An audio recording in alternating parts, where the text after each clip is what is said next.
That's right. And we said that what percentage of your shot step should be forehands and what percentage backhands?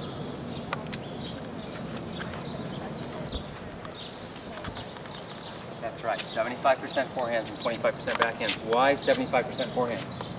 Because of in most people, in most cases, it's more safe, aggressive.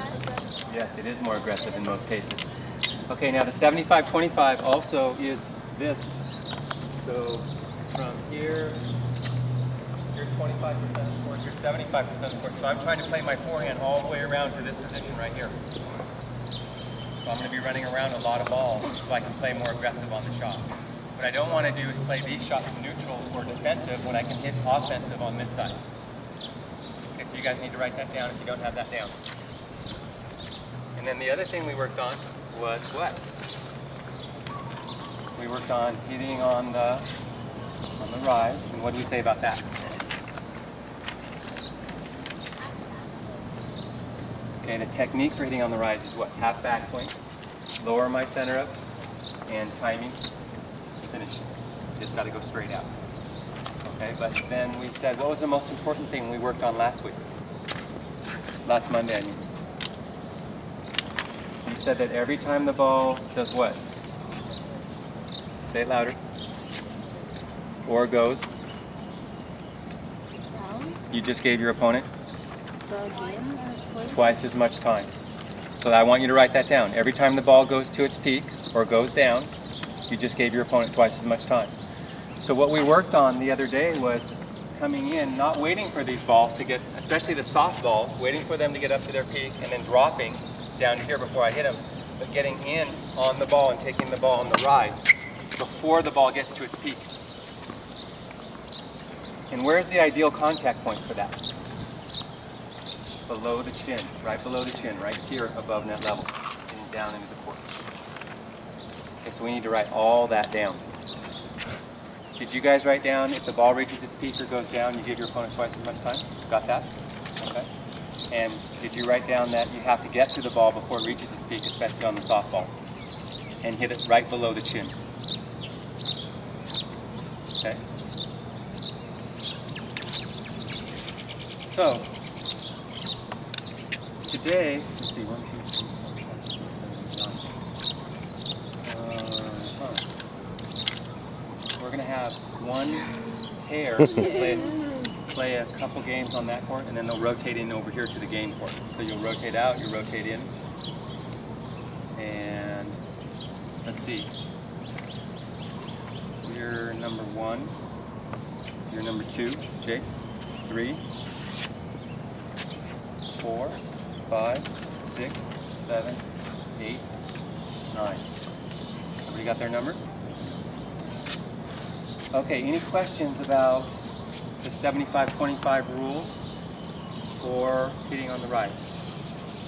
The other thing we worked on with some of the kids was the high ball strike zone. And Jana, what about the high ball strike zone? Tell me what you learned.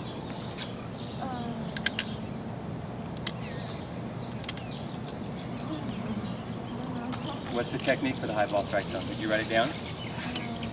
Okay, well you need to. So the technique is I adjust my backswing. I hit through where on the ball? Shoulders at the top of the ball. I close the face on the ball and finish below the shoulders. Okay, let's review again. What are they? Just right. And what's the next one? Get through the what of the ball? Shoulders of the ball. Close the face, brush and close the face on the ball and finish below the shoulder. Okay. What's the best place to hit that ball? Right there. Not too high. You don't want to hit it like this. Yeah, right around the shoulder, right around the chin. Hey, above net level. The best position to hit the ball, you said, was at the shoulder level, keep the ball's rising. What if that's the peak of the rise? That's good. Hit there. But a lot of times the peak will go over that position, so I got to get up to the ball before it gets there. Right. So go ahead and wait till it gets up to that position. So I can hit down into the court. Yeah. Okay. But, yeah. Sometimes it'll go up, the ball's bouncing so slowly it'll go down, and it'll come down into your perfect contact. Right, but you don't want to wait that long. You can, if you can't get there. If you hit above net level, either way it's better if you're hitting above net level.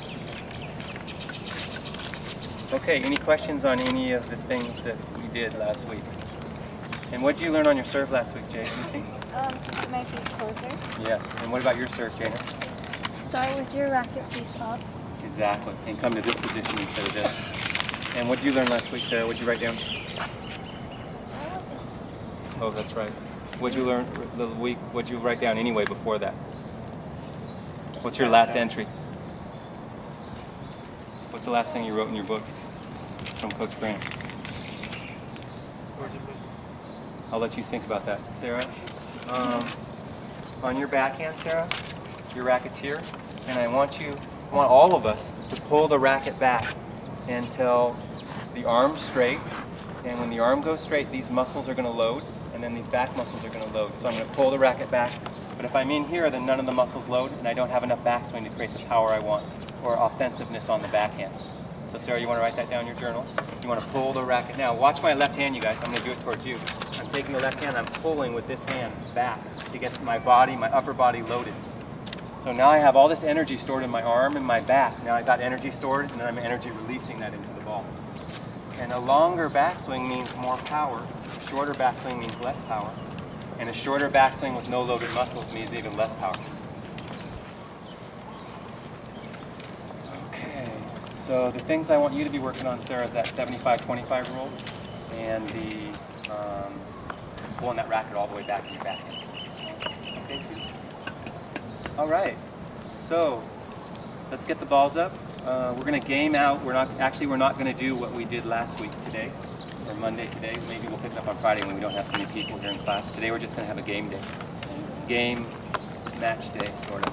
So 2 people will go over there and play, and then when they're done, they'll rotate into the game here, and then everybody goes out and get a chance on that court. Okay, let's get the balls up, and we're good to go. Thank you for being so prepared, you guys. You guys are awesome. Focus. You have to say that no, I gotta stop. Yeah.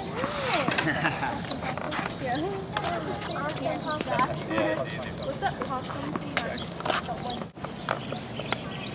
Head back. And then the elbow stays in front of the body, both sides. On the front side of the body. Elbow stays front side of body.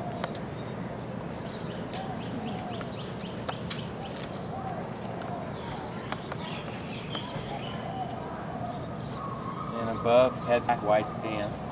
So your center of gravity is low. That's where most of the balls are coming. Right. Wide stance.